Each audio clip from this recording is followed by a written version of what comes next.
Do not go to Panama till you hear me out. No.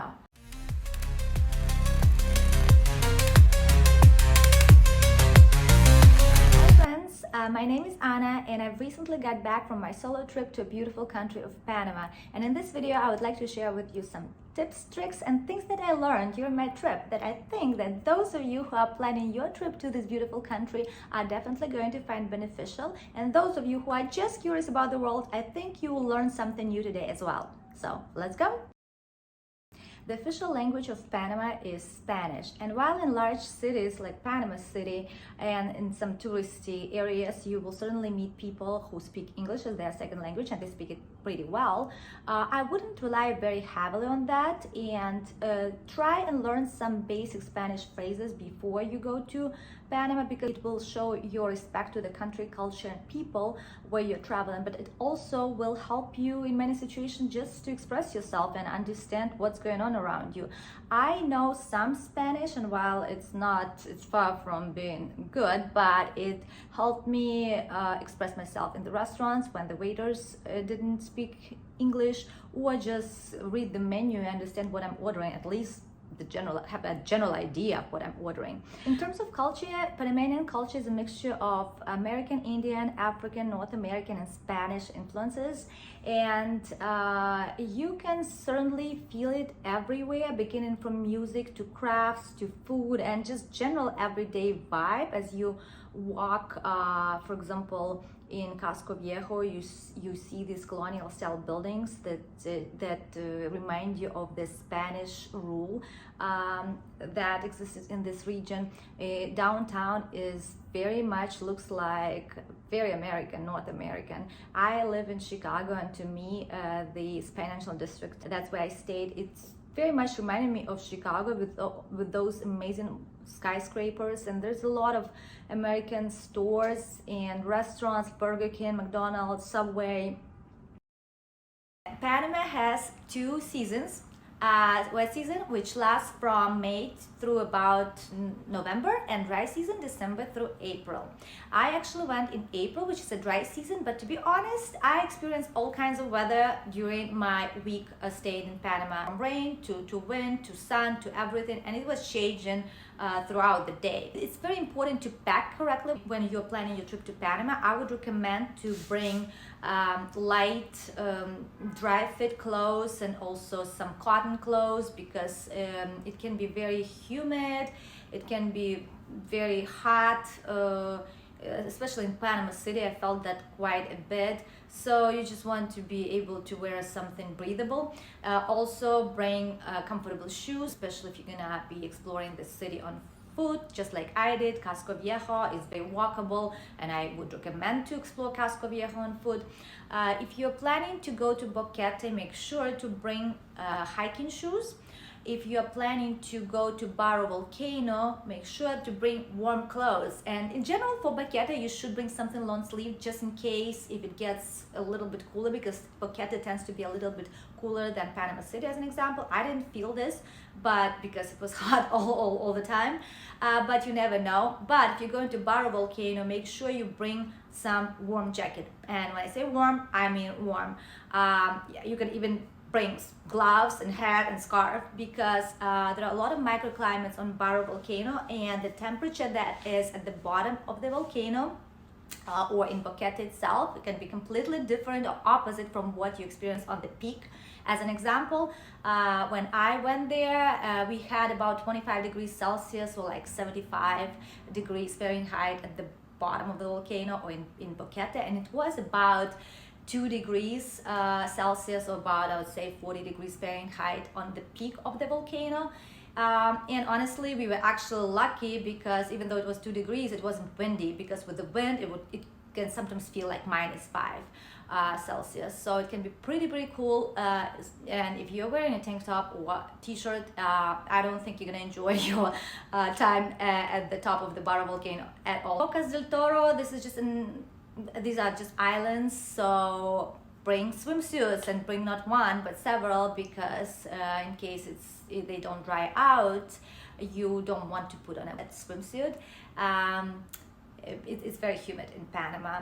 Bring just light clothes, whatever you enjoy wearing when you are going to the beach. And the number one tip as to what to pack: bring a small umbrella or a light raincoat. I cannot tell you how useful it was. I used it everywhere in Panama City, in Boquete and Bocas del Toro, because well, it wouldn't probably rain all day long, even though on the last day of my trip it did rain all day long. It would rain here and there, and if you are just out and about, small umbrella will be super helpful, and it doesn't take too much space in your backpack or in your suitcase, whatever you're traveling with. So just do that. That is my number one tip on what to pack. Other than that, make sure that you bring sunscreen. I did bring sunscreen, but I kind of forgot to use it when I went to some Blas Islands and I got super sunburned. Would not recommend it. And definitely bring a bug spray, because it will help you from getting eaten by the insects that are surrounding the area, especially in Bocas del Toro, honestly all around Panama. Panama is not a large country, but at the same time, if you want to see different parts of the country, you'll have to decide how you're gonna get from one place to another. For me, I stayed in Panama City. I flew there with a direct flight from Chicago, and then I visited Boquete and Bocas del Toro, and I decided to fly between Panama City and Boquete. You can also take a bus, which will take you 10 hours. The flight will take you about 45 minutes, but it's up to you. If you want to see more of Panama and you have more time and you don't mind spending time in the bus, you can just go ahead and do that. But I can say that flight is super convenient. You fly from Panama City to David, and from there you can take a cab to Boquete, which will probably take you around 30 minutes.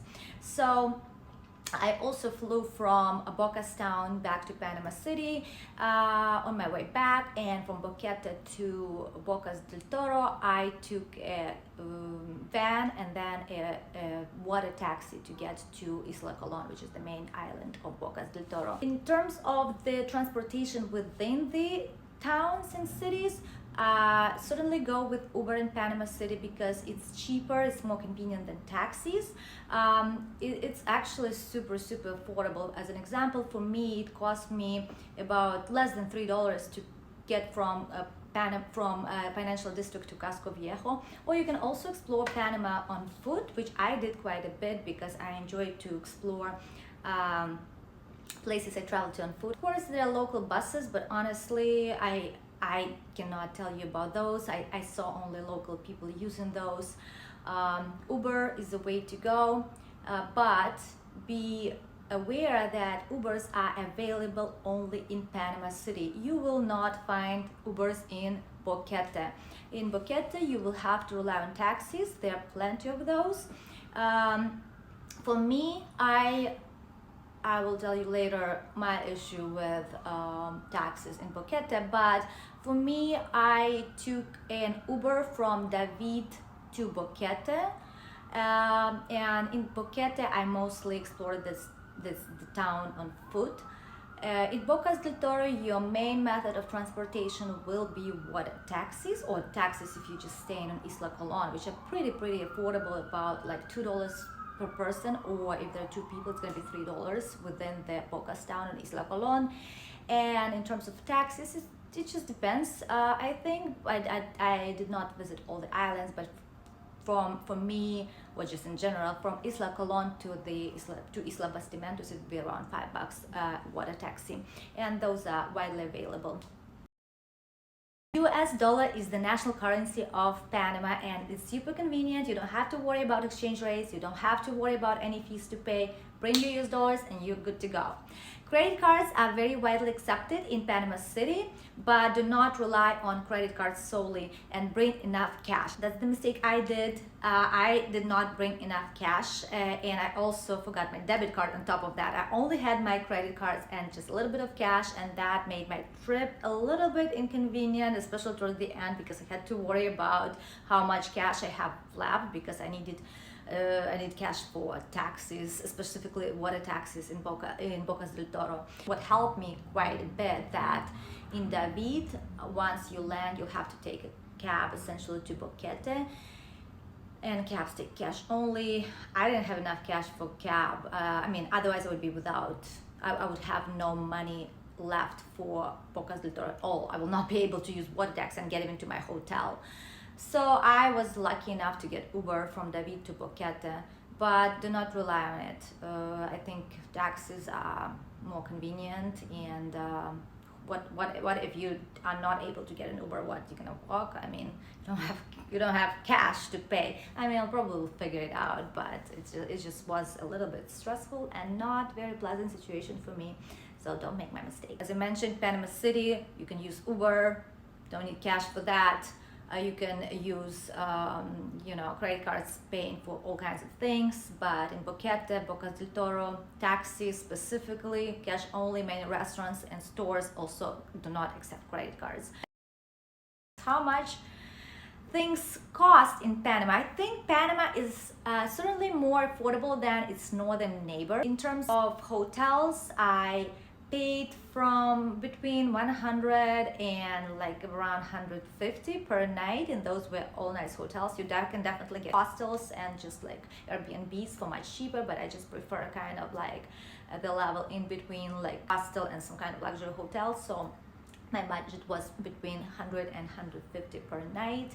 Food is very affordable as well. Large fish, rice, vegetables will cost you about $10. At most, I paid 14 or 15 for a large bowl of ceviche. Beers are pretty cheap, around $1.50 or $2. Taxis, I didn't use taxis, but I used Ubers. Ubers are super affordable, as I mentioned.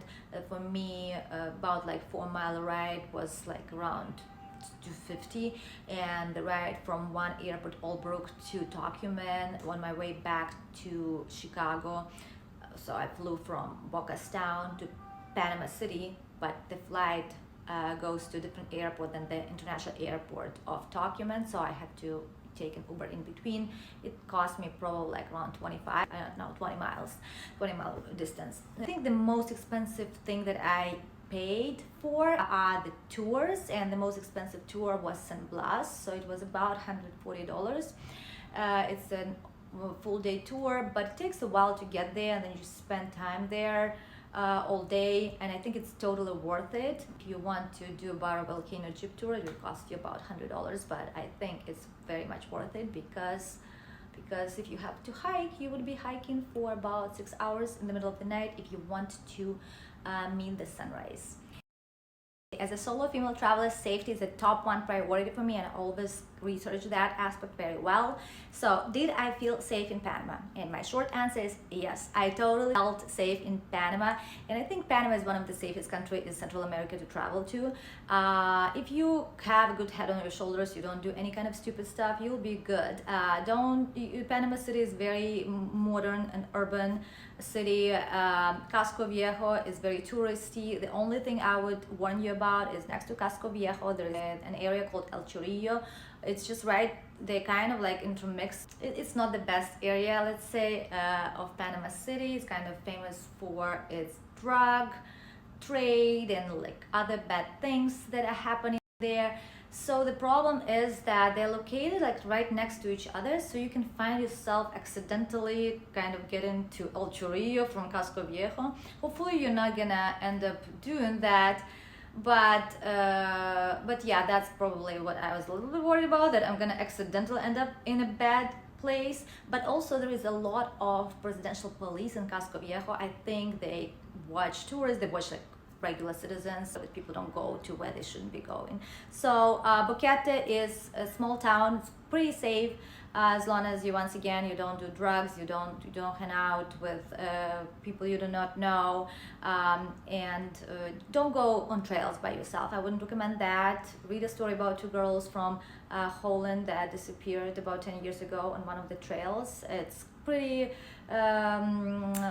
scary stories, so I would not recommend that. I would not recommend doing trails on your own, just in case. But overall, as long as you don't go, in the jungle in the middle of the night by yourself, I think you're fine. Bocas del Toro, petty theft can occur. I was warned about being very vigilant about your phone. to make sure that it doesn't get stolen by several people in Bocas town. One local person who just saw me walking in the area where apparently I should not have been walking, and one American who was living in the area. His boat was stolen just a couple of days before that, so he told me that to be careful on the jungle trails, for example, when I would be going from my hotel to the Wizard Beach, because he said that there is a probability for me to be robbed, and only because I'm a solo woman and it's just an easy target. But if you're traveling in groups, I think Bocas town is pretty safe, or groups, or if you're traveling with a partner, I think overall nobody's gonna do anything. So overall, safety is should not be a concern as long as you have a good head on your shoulders, and as long as you are just being a reasonable person, respect locals, and just don't get yourself in trouble. What to bring home from Panama as a reminder about your trip and about this beautiful country. I'll share with you what I brought for myself and for my loved ones, and maybe it will give you some ideas. First thing I brought is Panama hat. I bought it during my trip to the Panama Canal. It says Panama Canal, so it will be a great reminder about me visiting Panama Canal. And the fun fact is that this Panama hat is actually not a Panama hat. It should be called Ecuadorian hat because it originated in Ecuador. There are Panama hats, but they are a little bit different design. They just kind of have flatted brims. I bought this one because traditionally we think of these as Panama hats, and to me, this is a Panama hat. This is a reminder for me about my trip to Panama, and I think it looks pretty good on me too. What do you think? The next thing is actually I'm wearing this necklace. I bought it from a Guna lady on Santa Costera, and it's made of seashells. It was only $5. It's just very nice, and I think in reality it's going to work with a lot of my summer outfits. I really like this necklace. The next thing I bought is when I was visiting San Blas, I bought this mola, which is a traditional craft of Guna people. It has sun here. I love the colors, and you can put it in a frame, or you can just kind of hang it somewhere. I haven't yet. I think molas are very traditional souvenir from indigenous tribes in Panama, specifically Gunayala.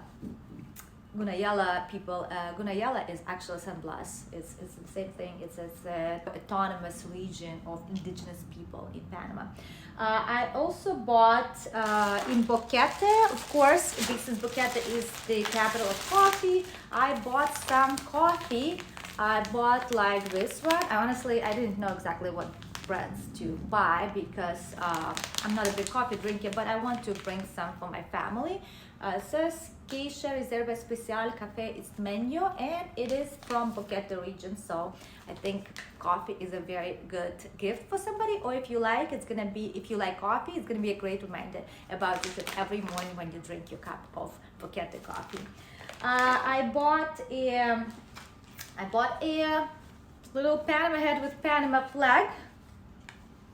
This will be a present for my little niece. So I think it's really cool because she will also be able to learn geography and the Panamanian flag by just wearing this hat. And I also brought this traditional rum. It's Ron Abuelo. It's traditional rum of Panama. I've not tried it in Panama, but I think it says product of Panama. I think it's really cool to bring different types of alcohol from other countries. I don't drink it, but I do have my little bar with little bottles of alcohol from the countries that I visited. And the last thing, of course, I couldn't leave Panama without a magnet. I know, probably magnets are a thing of past for many people, but I still collect them. And to me, having a magnet from a place I visited is a must. I have Panama Canal here, and it's really small. I didn't want to have anything massive. So these are all the things that I bought, but also keep in mind that I didn't have too much cash because I was not prepared enough for my trip, because I didn't listen to this type of advice that I'm giving you now.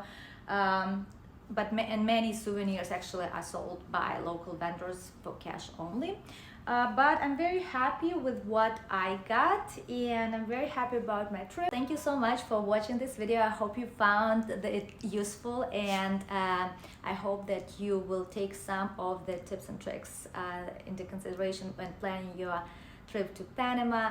And please don't forget to like and subscribe, and don't forget to watch my vlogs from Panama City, San Blas, Bocas del Toro and Boquete. I think you will learn a lot more interesting things from those vlogs, and you will get a little bit of a flavor of the country, whether you're just watching because you're curious about the world or you're planning your trip. I think there's something you can take from those videos for yourself.